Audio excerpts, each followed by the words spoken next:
তিথি অনুযায়ী আজ দীপাবলি। দুর্গোৎসবের পর ফের একবার আলোর উৎসবে মেতে উঠলেন আপামর মানুষ। প্রত্যেক বছরই দীপাবলিতেই দীপান্বিতা অমাবস্যায় অনুষ্ঠিত হয় কালী পুজো। মাতৃ আরাধনায় ব্রতী হন সকলেই।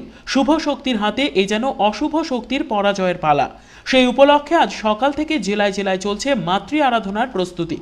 উত্তর দিনাজপুর জেলার বিভিন্ন ঐতিহ্যবাহী প্রাচীনতম মন্দির এবং বনেদি বাড়ির পুজোগুলিতে আজ মাতৃ আরাধনা ঘিরে যেন আবেগের আবহ। সকাল থেকে মায়ের পুজোর যাবতীয় উপকরণের প্রস্তুতি চলছে। সন্ধে নামতেই জ্বলে ওঠে মঙ্গলদ্বীপ। শুরু হয় দেবীর আরাধনা। রীতি মেনে চলে দেবীর আবাহন। তবে এবছর যেহেতু করোনার আবহের মাঝে অনুষ্ঠিত হচ্ছে কালী পুজো, সে কারণে বিভিন্ন জায়গায় সচেতনতামূলক পদক্ষেপ গ্রহণ করা হয়েছে সরকারের নির্দেশে। বহু প্রাচীনতম মন্দিরগুলিতে বন্ধ করে দেওয়া হয়েছে অঞ্জলি এবং বলি প্রথা।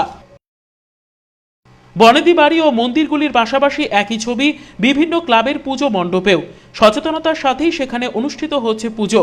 কোথাও থিম, কোথাও কাল্পনিক মন্দিরের আদলে গড়ে তোলা হয়েছে মণ্ডপ। সেই চিত্রে দেখা গেল বালুরঘাট ব্লকের বাদামাইল বিবাদী সংঘের ক্লাবে, যেখানে রাজ্য সরকারের বিভিন্ন প্রকল্পের চিত্র ও মডেল তুলে ধরে থিমের আয়োজন করা হয়েছে এই পুজোর। পাটকাঠির দ্বারা নির্মিত হয়েছে প্রতিমা।